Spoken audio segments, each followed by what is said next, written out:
This is a 15-minute reading of Enlightenment by the Natural Path, starting on page 29. The prostitute Pingala continued, "This material body is like a house in which I, the soul, am living. Its bones are like the beams, cross beams, and pillars of the house, and the whole structure built up of a spine, ribs, arms, bones, and leg bones, and full of stool and urine, is covered with skin, hair, and nails. The 9 doors leading into this body are constantly excreting foul substances. Besides me, what woman could be so foolish as to devote herself to this material body, thinking that she will find pleasure and love in this contraption?" Pingala discovers the farce. "Certainly, in this city of Vadaha, I alone am completely foolish. I have neglected the Supreme Personality of Godhead, who awards us everything, even our original spiritual form, and instead I have desired to enjoy sense gratification with many men. The Supreme Personality of Godhead is absolutely the most dear one of all living beings, because he is everyone's well-wisher and Lord. He is the Supreme Soul situated in everyone's heart. Therefore I will now pay the price for complete surrender, and thus purchasing the Lord, I will enjoy with him like Lakamash Lakasim Devi. Men provide sense gratification to women, but both the men and their sense gratification, and even the demigods in heaven, all have a beginning and an end. They are all temporary creations who will be dragged away by time. How much actual pleasure or happiness could any of them ever give to their wives? None at all. In this material world, everyone is basically pursuing his personal sense gratification. Thus, everyone is being ruined by the influence of time. On the material platform, no one actually helps anyone else.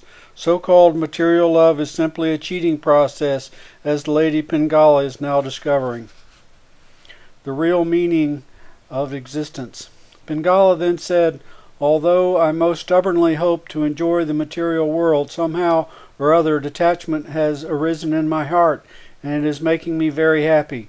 Therefore the Supreme Personality of Godhead, Vishnu, must be pleased with me.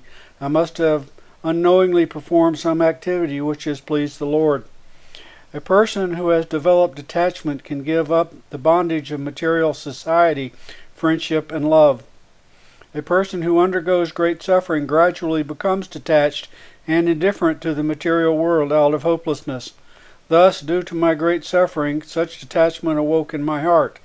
How could I have undergone such merciful suffering if I was actually unfortunate? I am therefore in fact fortunate and have received the mercy of the Lord. He must somehow or the other be pleased with me. With devotion I accept on my head the great benefit of which the Lord has rendered me, giving up my sinful desires for ordinary sense gratification. I now take shelter of him, the Supreme Personality of Godhead. I am now completely satisfied, and I have full faith in the Lord's mercy. I will therefore maintain myself with whatever comes to its own accord, and shall enjoy life only with the Lord, because He is the real source of love and happiness. The deadly serpent of time. The intelligence of the living entity is stolen away by activities of sense gratification, whereby he falls into the dark well of material existence. Within that well he is then seized by the deadly serpent of time. Who else but the Supreme Personality of Godhead can save the poor living entity from such a hopeless condition? When the living entity sees that the entire universe has been seized by the serpent of time, he becomes sober and sane, and at that time he detaches himself from all material sense gratification. In that condition, the living entity is qualified to be his own protector. Pingala has stated that even the demigods are unable to give actual happiness to a woman. One may question who has authorized this lady to reject even such exalted personalities as Brahma, Shiva, and the other demigods. The answer is given here is that if one actually wants to solve all the problems of life and go back home, back to Godhead, then the only solution is to take shelter in the lotus feet of the Supreme Lord. It is well known that the demigods themselves are subject to birth and death, as stated by Lord Shiva himself. Mukiprada Savarasama Vishru Eva Na Shamashaya. There is no doubt that the Supreme Lord Vishnu alone is the deliverer of liberation for everyone. Since Bengala is now glorifying the Supreme Personality of Godhead for his mercy in awarding salvation, the further question might arise whether she is a sincere worshipper of the Lord or a mere salvationist. In answer, she is stating that by the Lord's mercy, a self-realized soul can see that the entire universe is existing within the jaws of the great serpent time. Certainly this is not a promising situation, and one who sees that way loses his desire for sense gratification. Thus, by the Lord's causeless mercy, the spiritually sane living entity can protect himself from illusion. Bengala declares that she will worship the Lord hereafter only out of love. Since her Krishna-conscious situation, she is already liberated. Her program will now be simply to render loving service to the Supreme Personality of Godhead without any personal desire even for salvation. Good night. Her mind thus completely made up, Bengala cut off all her sinful desires to enjoy sex pleasure with lovers and become situated in perfect peace. She then sat down on her bed. Material desire is undoubtedly the cause of the greatest unhappiness, and freedom from such desire is the cause of great happiness. Completely cutting off her desire to enjoy so-called lovers, Bengala very happily went to sleep. Chapter 5. Choosing the Right Association. The saintly Brahmana said, "Everyone considers certain things to be most dear to him within the material world, and because of attachment to such things, everyone eventually becomes miserable. He who understands this gives up material possessiveness and attachment, and thus he achieves unlimited happiness." Once a group of hawks who were unable to find any prey attacked another weaker hawk who was holding some meat. At that time, being in danger of losing his life, the hawk gave up his meat and experienced actual happiness. Incited by the modes of nature, birds become violent and kill other birds to eat them, or to steal meat captured by them. Hawks, vultures, and eagles are in this category. One should, however, give up the envious propensity to commit violence against others and take up Krishna consciousness, in which one sees every living entity as equal to oneself. On this platform of actual happiness, one does not envy anyone or see anyone as his enemy. The Avadhuta then said, "In family life, the parents are always in anxiety about their home, children, and reputation. But I have nothing to do with these things. I do not worry at all about my family, and I do not care about honor and dishonor. I enjoy life in the soul alone, and I find love in the spiritual platform. Thus I wander this earth like a child. In this world, two types of people are free from all anxiety and merged into great happiness. One is a childish fool, and one who has approached the Supreme Lord, who is beyond the three modes of material nature. Those who fervently seek material sense gratification are gradually pushed down into a miserable condition of life, because as soon as one violates even slightly the laws of nature, he must suffer sinful reaction.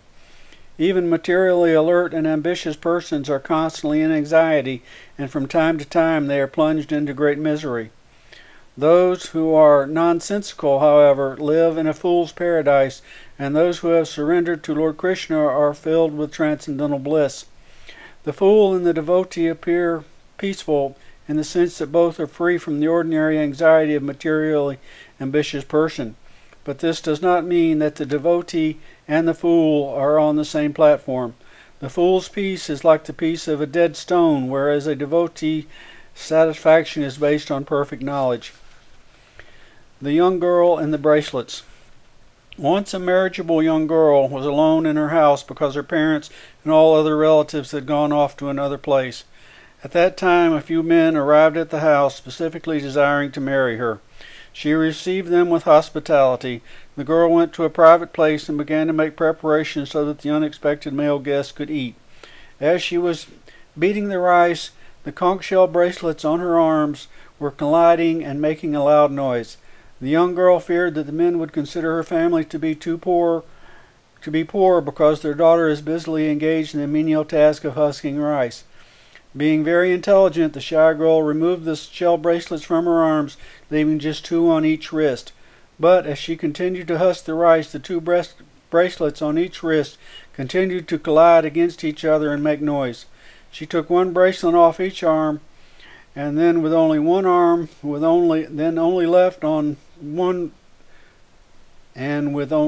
left on each wrist, there was no more noise. O subduer of the enemy, I traveled throughout the surface of the earth, learning constantly about the nature of this world, and I am personally witnessed the lesson of the young girl. The Brahmahaman sage is now explaining to King Yadu that he is not presenting theoretical knowledge, but rather, by wandering throughout the world, the observant and thoughtful Brahmahan has personally experienced the lessons learned from all the above-mentioned gurus. Instead of posing himself to be omniscient like God, he states humbly that he has faithfully learned these lessons in his travels. Spiritual friendship versus social difficulties.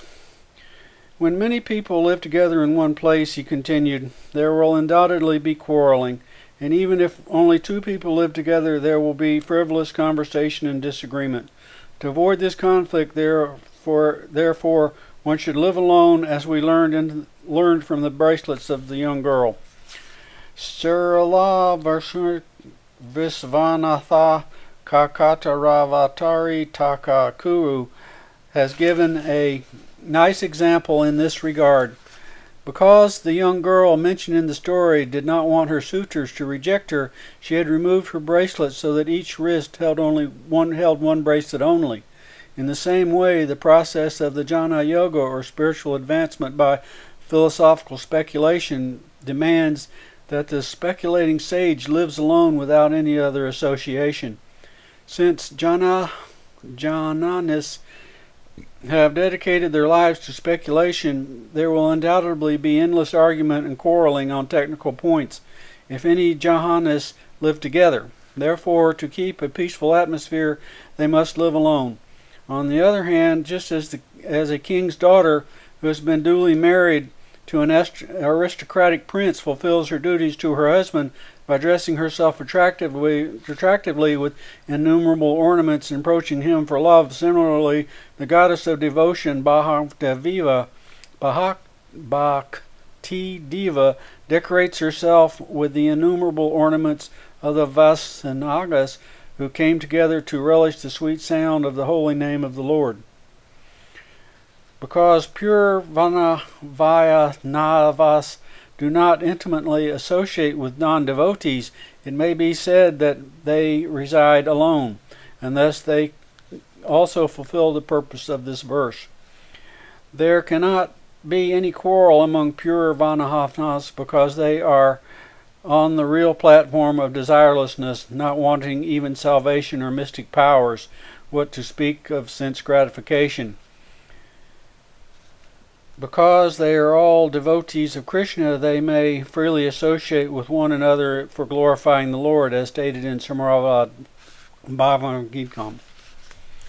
The pure devotees who are attached to the activities of devotional service and are always engaged in the service of my lotus feet never desire to become one with me. Such devotees who are unflinchingly engaged always glorify my pastimes and activities. Sarilar has also commented on this story as follows. The young girl in the story kept only 1 bracelet on each wrist so that there would be no noisy conflict among the bracelets. Similarly, one should give up the association of those who are not devoted to the Supreme Lord. This is the actual injunction. A real Vaishnava always possesses pure character. However, in those places where non-devotees congregate, there will undoubtedly be envious criticism of the devotional service of the Lord. And Oh, that's it, y'all. Bye.